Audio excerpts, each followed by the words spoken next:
Hi friends, எல்லாரும் எப்படி இருக்கீங்க? இன்றைக்கி நான் ஒரு ரெசிபியோட வரலைங்க. சண்டே விலாக்கோட தான் வந்திருக்கேன்.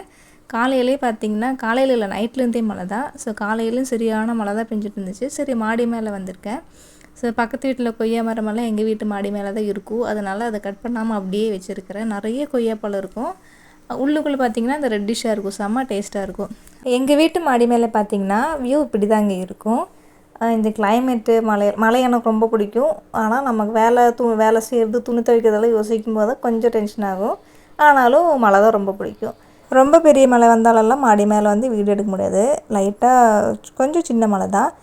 சரி, நம்ம பிரேக்ஃபாஸ்ட் ரெடி பண்ணிக்கலாம்னு சொல்லி இன்றைக்கி சண்டேனால சப்பாத்தி பூரி தான் பண்ணுவோம். சரி சப்பாத்தி செய்யலாம்னு சொல்லி சப்பாத்தி தேய்ச்சிட்ருக்கேன். இன்றைக்கி கொஞ்சம் சோம்பேறித்தனம் ஜாஸ்தினால நான் சப்பாத்தி மாவு சுடுதண்ணிலலாம் பிசையலை, நார்மல் வாட்டரில் நல்லா பிசைஞ்சு எடுத்து வச்சுட்டேன். இப்போது அளவாக தான் ஒரு 4-5 பேர் சாப்பிட்ற அளவுக்கு அளவாக தான் சுட்டுட்ருக்குறேன். அதனால் கம்மியாக தான் எடுத்திருக்கேன். ஒரு 4-5 சப்பாத்தி தேய்ச்சதுக்கப்புறம் தான் நான் சுட ஆரம்பிச்சிருக்கேன். கல் நல்லா ஹீட் ஆனதுக்கப்புறம் தான் நான் சப்பாத்தி போட்டு திருப்பி போட்டு எடுத்துடுவேன். ரொம்ப மீடியம் ஃப்ளேம்லலாம் வச்சு சுட்டு எடுக்க மாட்டேன். ஹை ஃப்ளேமில் தான் வைப்பேன். வச்சுட்டு சீக்கிரம் திருப்பி போட்டு எடுத்துடுவேன். இன்றைக்கி நான் சப்பாத்தி மாவில் எண்ணெய் ஊற்றலை. அதனால் நான் சுட்டு எடுக்கும்போது ஒரு அரை டீஸ்பூன் ஆயில் ஊற்றி இதே மாதிரி சுட்டு எடுத்துருக்கிறேன். இதே மாதிரி எல்லா சப்பாத்தியும் நான் சுட்டு எடுத்துட்டேன். அதுக்கு நான் உருளைக்கிழங்கு மசாலா தான் செஞ்சுருக்கேன். அதுவும் நான் செய்யலை, அம்மா செஞ்சு வச்சுருக்காங்க. அதுவும் ரெடி ஆயிடுச்சு. டைம் 8:30 ஆயிடுச்சு. இன்னும் பாப்பாலாம் எந்திரிக்கலை. ஃப்ரெண்ட் டோரெல்லாம் ஓப்பன் பண்ணவே இல்லை. ஸோ மழை பெஞ்சனால துணியெல்லாம் எங்கள் வீட்டு முன்னாடியே தான் காய போட்டிருக்கோம். கிச்சன் டோர்லேருந்து அப்படியே வாசல்கிட்ட வந்துட்டோம். மழை பெஞ்சிட்டே தான் இருக்குது. இந்த ஜில்லுனான கிளைமேட்டில் ஒரு பிளாக் காஃபி குடிக்கலான்னு குடிச்சிட்ருக்கிறேன். இந்த கிளைமேட்டில் நல்லா சுட ஒரு பிளாக் டீ இல்லைன்னா ஒரு பிளாக் காஃபி இல்லைன்னா பால் டீ, ஏதோ ஒரு டீ, அது கூட நல்லா சுட பருப்பு வடை இல்லைன்னா பழ பஜ்ஜி இல்லைன்னா மிளகா பஜ்ஜி இல்லைன்னா போண்டா, இதில் ஏதாவது ஒன்று கிடச்சிருச்சுன்னா நல்லாயிருக்கும்னு யோசித்தேன். இப்போ மணி 10 தாண்டிடுச்சு. என்னோடய பிரேக்ஃபாஸ்ட்டு நான் இப்போ தான் முடிக்க போகிறேன். மற்றவங்க எல்லாருமே சாப்பிட்டு முடிச்சுட்டாங்க. நான் 2லேருந்து 3 சப்பாத்தி ஃபினிஷ் பண்ணிட்டேன். சப்பாத்தி என்னோடய ரொம்ப ஃபேவரேட் தான். 3 வேளை கிடச்சாலும் நான் சாப்பிட்டுக்குவேன். சரி, மத்தியானத்துக்கு ரெடி பண்ணி வைக்கலாம்னு சொல்லி இன்றைக்கி லெக் பீஸ் குழம்பு தான் வைக்க போகிறோம். அதுக்காக ஒரு குக்கர் எடுத்து எண்ணெய் ஊற்றிட்டேன். ஸோ அதில் ஒரு 3 மீடியம் சைஸில் பெரிய வெங்காயம் கட் பண்ணி அதையும் நல்லா வதக்கி எடுத்துக்கலாம். ரொம்ப வதக்க வேண்டிய அவசியம் இல்லை, லைட்டாக தான் வதக்கியிருக்கேன். லைட்டாக வதங்கினதுக்கப்புறம் கொஞ்சமாக இஞ்சி பூண்டு தட்டினது அதையும் ஆட் பண்ணி நம்ம ஒரு வதக்கிக்கலாம். இன்றைக்கி மழைனாலேன்னு தெரியல, ரொம்ப சோம்பேறித்தனமாக இருக்குது. அதனால் வெங்காயம் எப்பவும் வதக்கிற மாதிரி ரொம்ப போட்டு வதக்கி எடுக்கலை. தக்காளியும் அதே மாதிரி தான். 2 பச்சை மிளகா, கருவேப்பிலை, ஒரு 3 மீடியம் சைஸில் தக்காளியும் ஆட் பண்ணி லைட்டாக வதக்கி விட்டுட்டேன். அதையும் நான் எப்போவுமே ரொம்ப நேரம் வதக்கி நல்லா மசிச்சு வர வரைக்கும் வதக்கிட்டுருவேன். இன்றைக்கி கொஞ்சம் சோம்பேறித்தனம் ஜாஸ்தினால லைட்டாக வதக்கி விட்டுமே தண்ணி ஊற்றி நம்ம மூடி வச்சு வேக வச்சுக்கலாம்னு சொல்லி மூடி வச்சுட்டேன். இப்போ ஒரு 10 நிமிஷம் கழித்து பார்த்திங்கன்னா அதில் இருக்கிற எண்ணெய் எல்லாம் பார்த்திங்கன்னா நல்லா பிரிஞ்சு வந்திருக்கும். தக்காளியும் நல்லா வெந்து வந்துடுச்சு. கரண்டி வச்சே நம்ம மசிச்சு எடுத்துக்கலாம். இந்த டைமில் முக்கியமான இன்க்ரீடியன்ட்ஸ் ரெக்கார்ட் ஆகவே இல்லை, மசாலா ஐட்டம்ஸ் தான். 3 டேபிள் ஸ்பூன் மல்லித்தூள், 3 டேபிள் ஸ்பூன் சிக்கன் மசாலா, காரத்துக்கு தகுந்த மாதிரி மிளகாத்தூள், கொஞ்சமாக மஞ்சத்தூள், கொஞ்சமாக கரம் மசாலா, இது எல்லாத்தையும் ஆட் பண்ணி ஒரு 5 நிமிஷம் நல்லா வதக்கி எடுத்துக்கோங்க. நல்லா வதக்கி இதே மாதிரி வந்ததுக்கப்புறம் நமக்கு தேவையான அளவுக்கு தண்ணி ஆட் பண்ணிக்கோங்க. நான் குக்கரில் தான் ஒரு விசில் விட்டு எடுக்கிறேன். அதனால் நான் கிரேவியை செய்யலை, குழம்பாக தான் செய்கிறோம். அதனால் கொஞ்சம் அதிகமாக தண்ணி ஊற்றிட்டேன். குக்கரில் கொஞ்சம் ஸ்பேஸ் பத்தலை, ஆனாலும் கொஞ்சம் அட்ஜஸ்ட் பண்ணி எப்படியோ ஒரு விசில் விட்டு எடுத்துட்டேன். இப்போ நம்ம அந்த நுரையெல்லாம் கொதிக்கிற டைமில் அந்த நுரையெல்லாம் மேலே வருங்களா, அந்த டைமில் நம்ம இந்த மாதிரி லெக் பீஸ் ஆட் பண்ணிக்கலாம். ஒரு விசில் விட்டு எடுத்தால் போதுங்க. 2 விசிலெல்லாம் எடுத்திங்கன்னா அப்புறம் எலும்பு தனியாக சதை தனியாக வந்துடும். எனக்கு பார்த்திங்கன்னா குக்கரில் ஸ்பேஸ் கம்மியாக இருக்குது. சரி, நம்ம ஒரு விசில் விட்டு எடுக்கணுமே, இந்த தண்ணியெல்லாம் மேலே வந்துருச்சுன்னா என்ன பண்ணுறேன்னு சொல்லி நான் கொஞ்சம் தண்ணி அதே மாதிரி ஒரு பாத்திரத்துக்கு தனியாக மாற்றி வச்சுட்டேன். அதுக்கப்புறம் நல்லா கொதிக்க வர ஆரம்பித்ததுமே நான் குக்கர் மூடி வச்சு மீடியம் ஃப்ளேமில் தான் வச்சுட்டேன். அப்புறம் ஒரு விசில் விட்டு எடுத்துக்கலாம்னு சொல்லி வச்சுட்டேன். அந்த டைமில் நம்ம அரிசி உளுந்து ஆட்டுறதுக்காக அரிசி ஊற வச்சுருக்கேன். நான் ரேஷன் அரிசி தான் ஊற வச்சுருக்கேன். இட்லியெல்லாம் நல்லா தான் வரும், நல்ல கலராக இருக்கும், எந்த ஸ்மெல்லுமே இருக்காது. இப்போ குக்கரில் ஒரு விசில் விட்டு நல்லா ஏரெல்லாம் போயிடுச்சு. இப்போ பார்த்திங்கன்னா கொஞ்சம் தண்ணியாக தான் இருக்குது, கொஞ்சம் தண்ணி ஜாஸ்தி ஆயிடுச்சு. நான் மறுபடியும் பரவாயில்லன்னு சொல்லி அந்த மீதி எடுத்து வச்ச தண்ணியும் இது கூட ஆட் பண்ணி ஓப்பன்லேயே விட்டு ஒரு 10 நிமிஷம் கொதிக்க விட்டுட்டேன். கடைசியில் கொஞ்சம் மல்லித்தலையும் கருவேப்பிலையும் ஆட் பண்ணிட்டேன். கொஞ்சம் சூடாகும்போது இது அந்த குழம்போட கன்சிஸ்டன்சியில் வந்துடும். நீங்கள் கிரேவியே செய்கிறோன்னா தண்ணி ரொம்பவே கம்மியாக ஊற்றிக்கோங்க, ஆனால் அடி பிடிக்காமல் பார்த்துக்கோங்க. லெக் பீஸ் எல்லாம் பார்த்தீங்கன்னா நல்லா கரெக்டாக வெந்து வந்துருச்சு. இப்போ நம்ம சாப்பிட்லாம். எல்லோரும் சாப்பிட்டாச்சு, நான் தான் கடைசி.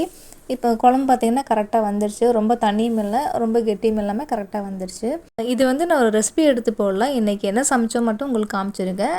இந்த மாதிரி சமைச்சாலும் சூப்பர் டேஸ்ட்டாக இருக்கும். நானும் ஒரு லெக் பீஸ் எடுத்து இப்போது சாப்பிட்டு முடிச்சுட்டு வந்துடுறேன். ஒரு லெக் பீஸு, ஒரு முட்டை. இன்றைக்கி மத்தியானம் இதுதாங்க. நான் லஞ்ச் முடிச்சு வந்தோமே அரிசி ஊற வச்சு 1 மணி நேரம் ஆயிடுச்சு. அதுக்கப்புறம் நம்ம உளுந்து ஊற வைக்கணும். உளுந்து வந்து கொஞ்சம் லேட்டாக ஊற வச்ச போதுனால உளுந்து சரி 2 மணி நேரம் ஊறட்டும்னு சொல்லி வச்சுருக்கேன். மணி 5 ஆயிடுச்சுங்க. டீ டைம் வந்துடுச்சு. சரி ஃபஸ்ட்டு நம்ம பாப்பா கொஞ்சம் பால் எடுத்து வச்சுட்டு அதுக்கப்புறம் டீ போட்டுக்கலான்னு சொல்லி அவளுக்கு பால் மட்டும் நான் தனியாக எடுத்து வச்சுட்டேன். மீதி பாலை நாங்கள் அப்படியே டீ போட்டுக்கலான்னு சொல்லி வச்சுட்டேன். நான் வந்து ஒவ்வொரு நாளைக்கும் சில டைம் வந்து ஏலக்காய் டீ போடுவேன், சில டைம் வந்து ஜிஞ்சர் டீ போடுவேன். இப்போ வந்து நார்மல் டீ தான். கொஞ்சமாக சுகர் வந்து எப்போவுமே கம்மியாக தான் ஆட் பண்ணுவேன். கொஞ்சமாக சுகர் ஆட் பண்ணி நான் வந்து ஒரு 10 நிமிஷம் இல்லை ஒரு 6 நிமிஷமாவது நான் வந்து டீ வந்து இப்படி கொதிக்க வச்சுருவேன். அப்போ தான் எனக்கு அந்த டேஸ்ட்டு பிடிக்கும். அந்த பச்சை வாசம் டீ தூளோட பச்சை வாசம், பாலோட பச்சை வாசம் எல்லாம் போய் நல்லா பர்ஃபெக்டான டீ வந்துடும். இப்போ நல்லா கொதித்து வந்துடுச்சு. இப்போ நம்ம ஆஃப் பண்ணிக்கலாம். ஆஃப் பண்ணதுக்கப்புறம் ஒரு நிமிஷம் மட்டும் நம்ம மூடி போட்டு மூடி வச்சுக்கோங்க. அப்போ ஃபுல்லாக அது செட் ஆகி நல்லா எசன்ஸ் எல்லாம் நல்லா இறங்கிடும். அதுக்கப்புறம் நம்ம அதை ஃபில்ட்ரு பண்ணி இன்னொரு பாத்திரத்துக்கு மாற்றி வச்சுக்கலாம். அப்படியே ஃபில்ட்ரு பண்ணாமே வச்சிங்கன்னா கொஞ்சம் நேரம் கழித்து பார்த்தீங்கன்னா அப்புறம் டீ சுத்தமாக நல்லாவே இருக்காது. அதனால் இன்னொரு பாத்திரத்துக்கு மாற்றி வச்சுக்கோங்க. இப்போ நம்மளோட ஈவினிங் டீ வந்து ரெடி ஆயிடுச்சுங்க. நான் வந்து மாடி மேலே போய் குடிச்சிக்கலாம்னு சொல்லி டம்ளர் டீ எடுத்துகிட்டு மாடி மேலே போயிட்டேன். மழையெல்லாம் நின்றுச்சுங்க ஈவினிங் டைமில். அதனால் மாடி மேலே இருந்துட்டேன். காலையில் அந்த மழையில் காமிக்கும்போது இந்த இடம் எப்படி இருந்துச்சு, இப்போ பார்த்திங்கன்னா எவ்வளோ ட்ரை ஆயிடுச்சுன்னு. கொஞ்ச நேரம் வெயில் அடித்தாலே போதுங்க. அப்படியே மாடி மேலே உட்காந்துட்டு நான் அப்படியே டீ குடிச்சிட்டேன். மாடி மேலே அவர் ஈவினிங் வாக்கிங் போயிட்டு இருந்தார். நான் வீடு இருக்கிறது பார்த்திங்கன்னா அவர் கிளம்பி கீழே போயிட்டாங்க. இது வெளிச்சத்தில் பாருங்கள், மழையெல்லாம் இல்லை. இப்போ நல்லா கிளியராக தெரியும்னு நினைக்கிறேன். இது தாங்க நான் காலையில் சொன்ன அந்த கொய்யா மரம். காலையில் மழையில் கரெக்டாக காமிக்க முடியல. இப்போ மழையெல்லாம் இல்லை. எல்லாம் நிறைய காய் இருக்கும், குட்டி குட்டி காய் நிறைய இருக்குது. அதனால அது அப்படியே விட்டுருக்கோம். என்னோடய டீ சூடாக போது நான் குடிச்சிட்டு வந்துடுறேன். அதுக்கப்புறம் பார்த்திங்கன்னா கீழே துவைக்கிற கல்லுக்கிட்ட தான் இது. துவைக்கிற கல்லுக்கிட்ட பார்த்திங்கன்னா நம்ம தலைமையிலே வந்து இந்த கொய்யா செடி இருக்கும். ஆனாலும் அதில் நிறைய காய் இருக்கிறனால தான் வெட்டுறதுக்கு மனசே வரல, அப்படியே விட்டுருக்கேன். இப்போ நான் நேரில் காமிக்கிறேங்க. பார்த்திங்களா நிறைய குட்டி குட்டி காய் இருக்குது. இது எல்லாமே பெருசாகும். எல்லா காயுமே நல்லாயிருக்குன்னு சொல்ல முடியாது. அதே மாதிரி பார்த்திங்கன்னா இந்த காயெல்லாம் இப்போ சாப்பிட்டுக்கலாம். பூ விட்டுருக்குது. இது வந்து என்னோடய முல்லை செடி. தொட்டியில் வச்சுருக்கனால கொஞ்சம் சின்ன சின்ன பூவாத மொக்காத வரும். செம்பருத்தி செடி, துளசி செடி அந்த மாதிரி நிறைய செடி வச்சுருக்கேன். ஆனால் பூச்செடி மட்டும்தான் எனக்கு வர்றதே இல்லை. வச்சு பார்க்கணும் மறுபடியும். இது வந்து எனக்கு ஆஃபீஸில் ஒர்க் பண்ண ஒரு அண்ணா கொடுத்தது. அவங்க கேரளாவுக்கு போயிட்டாங்க. ஸோ அவங்க கொடுத்தது நல்லா பூவெல்லாம் நல்லா வந்துருச்சு. ஆனால் ஹைட்டெல்லாம் வைக்கல, கம்மியான ஹைட்டில் தான் இருக்குது. இதில் பார்த்திங்கன்னா செம்பருத்தியும் இருக்குது, துளசியும் இருக்குது. செம்பருத்தியில் பார்த்திங்கன்னா அப்பப்போ பூ வந்துடும். ஸோ இப்போ வந்து மாடி மேலே இருந்தாலும் நம்ம கீழே வந்துக்கலாம். கீழே வந்து பார்த்திங்கன்னா பான்சாய் ட்ரீ இருக்குது. அதில் ஃப்ளவர் வந்துடுச்சு. அப்பப்போ வரும், போகும். இப்போ இல்லை. வெத்தலை செடி, கத்தாவாழை அந்த மாதிரி ஐட்டம்ஸ் எல்லாம் வச்சுருக்கேன். இப்போ டைம் ஆயிடுச்சு. கரண்ட் போகிறக்குள்ளே அரிசி உளுந்து ஆட்டி எடுக்கணும். இப்போ நம்ம ஃபஸ்ட்டு உளுந்து போட்டு ஆட்டி எடுத்துக்கலாம். இது வந்து பெரிய கிரைண்டர் ஒரே ட்ரிப்பில் போட்டு ஆட்டி எடுத்துக்கலாம். இது ஒரு பக்கம் ரெடி ஆகட்டும். இப்போ நைட்டுக்கு தேவையானது ரெடி பண்ணி வச்சுக்கலான்னு சொல்லி இது வந்து இந்த ஆடி மாதத்தில் சாப்பிட வேண்டிய ஒரு பொருள் தான். எங்கள் ஊரில் வந்து கற்கடை மாதம் சொல்லுவாங்க. நிறைய மெடிசின் இந்த அரிசியில் இருக்குது. இது கூடவே பார்த்திங்கன்னா ஒரு மெடிசின் பவுட்ரு இருக்கும். இது வந்து ஆயுர்வேத கடையில் கிடைக்கும். அங்கேருந்து கேரளாவுக்கு போகும்போது எங்கள் அம்மா வாங்கிட்டு வந்திருக்காங்க. நைட்டுக்கு வந்து எனக்கும் அம்மாவுக்கும் இதில் வந்து கஞ்சி செஞ்சு அதுதான் சாப்பிடுவோம். இந்த 1 மந்த்துக்கு மட்டும் இப்படி தான் சாப்பிடுவோம். எல்லா வருஷம் சாப்பிடுவோம். நாங்கள் இந்த வருஷம் தான் வாங்கியிருக்கோம். ஊர்லெலாம் பார்த்திங்கன்னா இந்த பவுட்ரெல்லாம் பார்த்திங்கன்னா வாங்க மாட்டாங்க. அவங்க தோட்டத்துக்குள்ளேயே பார்த்திங்கன்னா இதோட செடியெல்லாம் டைரெக்டாகவே கிடைக்கும். அதெல்லாம் நல்லா ஜூஸ் அடித்து இந்த கஞ்சியில் சேர்த்து சாப்பிடுவாங்க. எங்கள் பாட்டியெல்லாம் அப்படி தான் பண்ணுவாங்க.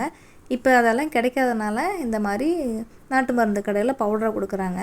ஸோ நமக்கு அது பெட்டராக இருக்கும், யூஸ் பண்ணுறதுக்கு ஈஸியாக இருக்கும். அதனால் இப்போ ஃபஸ்ட்டு வந்து வேக வச்சு ஒரு 5-6 விசில் விட்டு வேக வச்சு எடுக்கணும். அது ஒரு பக்கம் விசில் விட்டு எடுத்து நம்ம வேக வச்சுக்கலாம். இப்போ இந்த பக்கம் பார்த்திங்கன்னா உளுந்தெல்லாம் நல்லா ஆடி வந்துருச்சு, மாவெல்லாம் நல்லா பொங்கி வந்துருச்சு. இந்த டைமில் நம்ம எடுத்துக்கலாம். எடுத்ததுக்கப்புறம் தான் ஃபஸ்ட்டு உளுந்து ஆட்டினதுக்கப்புறம் நான் அரிசி ஆட்டுவேன். எல்லோரும் அப்படி தான் ஆட்டுவாங்கன்னு நினைக்கிறேன். இப்போ நான் உளுந்தெல்லாம் எடுத்துக்கிறேன்.